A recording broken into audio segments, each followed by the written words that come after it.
उतरे ही नहीं, अभी कहाँ हमारे लोग उतरे।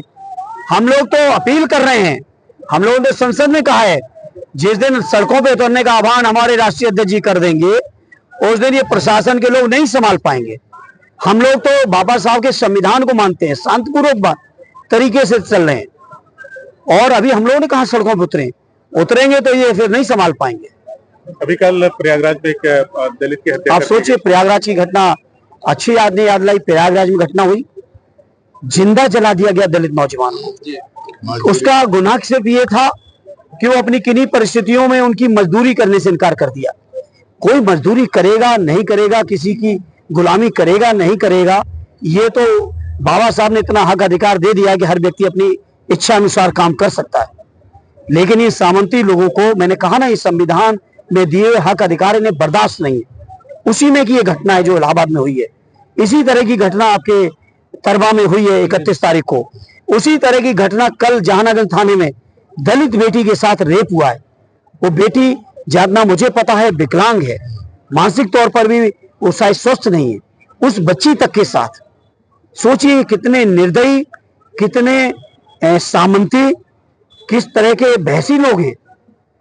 और एक भी घटना पे कार्रवाई नहीं, ना इलाहाबाद पे कार्रवाई हुई, ना तरबा पे कार्रवाई हुई, ना जहानागंज पे कार्रवाई हुई, ना रामजीलाल सुमन जी के ऊपर जो हमले हो रहे हैं उस पर कार्रवाई हुई, ना हमारे राष्ट्रीय अध्यक्ष जी के ऊपर जो हमलों की धमकियां दे रहे हैं, किसी पे कोई कार्रवाई नहीं। ये उत्तर प्रदेश और देश के अंदर अराजकता है।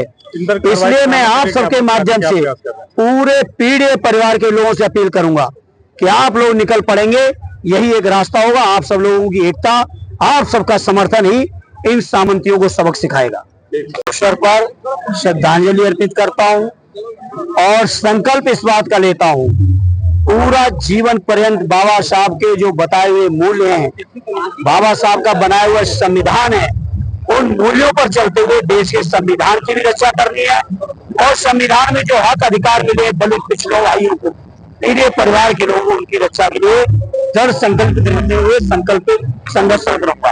अपने मन में बाबा साहब को लेकर भाजपा पे तमाम आरोप लगाए हैं, क्या है? क्या ये सच्चाई नहीं है कि राज्यसभा के अंदर भारतीय जनता पार्टी के नंबर 2 के नेता और देश के गृह मंत्री ने भरे राज्यसभा के अंदर बाबा साहब का अपमान किया? इस बात से मैं नहीं समझता देश का कोई नागरिक ऐसा है जो अनभिज्ञ होगा।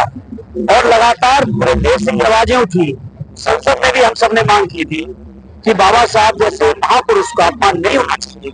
वो पीढ़ियों के भगवान है, पूरे पीढ़ियों परिवार आहत हुआ है, इस पर खेद व्यक्त करें, माफी मांगे, लेकिन आज तक नहीं मांगे। ये बाबा साहब का अपमान करते हैं, बाबा साहब के संविधान को ये नहीं मानते और लगातार इनके शरण इस बात को लेकर है कि कैसे संविधान खत्म हो।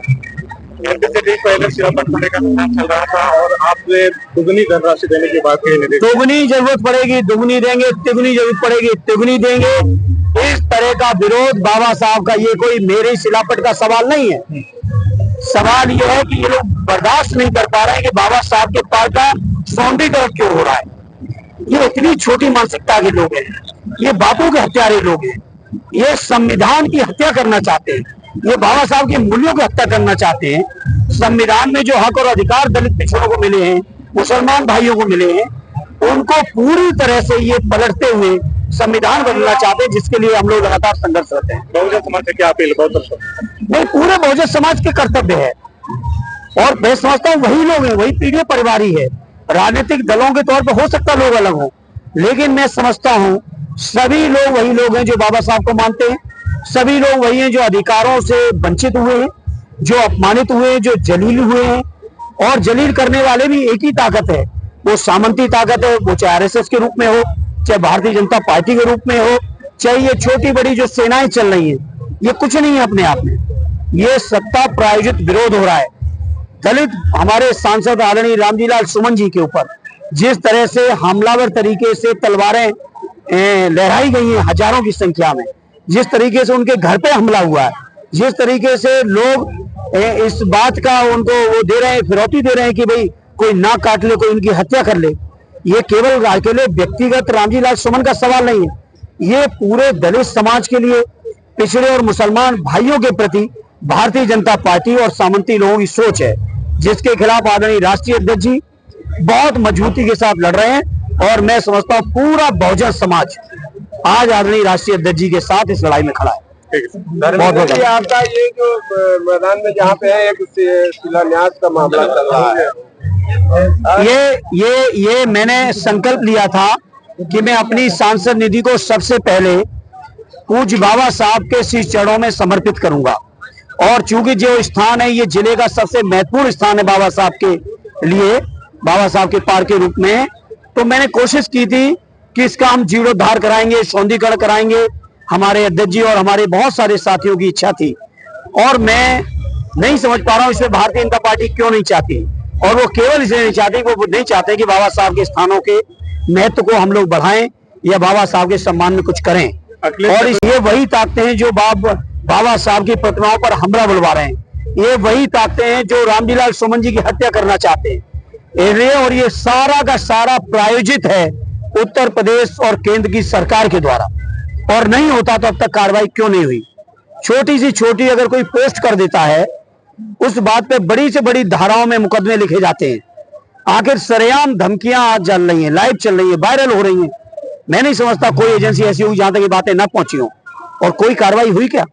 बगल में हमारे साथी जो मिश्रा जी के नाम से फेमस हैं, बनारस वाले मिश्रा जी, उनके घर में घुस के चाकुओं पे हमला हुआ उन्होंने, और उस मोहल्ले के लोगों ने 2 आरोपी पकड़ भी लिए, मौके पे थाने में दे दिए और थाने के बाद छोड़ दिए गए। तो मेरे पत्रकार साथियों, आप सोचिए ये भारतीय जनता पार्टी देश को किधर ले जाना चाहती है। इसलिए हम इस मौके पर आप सबसे भी अपील करेंगे, लोकतंत्र बचेगा तभी लोकतंत्र का चौथा खंभा भी बचेगा। और ये लड़ाई लोकतंत्र और संविधान बचाने की है। इस लड़ाई में आप सबसे भी सहयोग की अपेक्षा करते हैं और मैं उम्मीद करता हूं कि आप सबके सहयोग से और पीढ़ी परिवार की एकता से ये सामंती लोग, ये भारतीय जनता पार्टी के लोग, ये अराजक लोग कहीं पता नहीं चलेंगे। धन्य जी, एक सवाल ये उठ रहा है कि जिस तरीके से लोग सड़कों से उतर रहे हैं, चाहे वो आपके लोग हो चाहे वो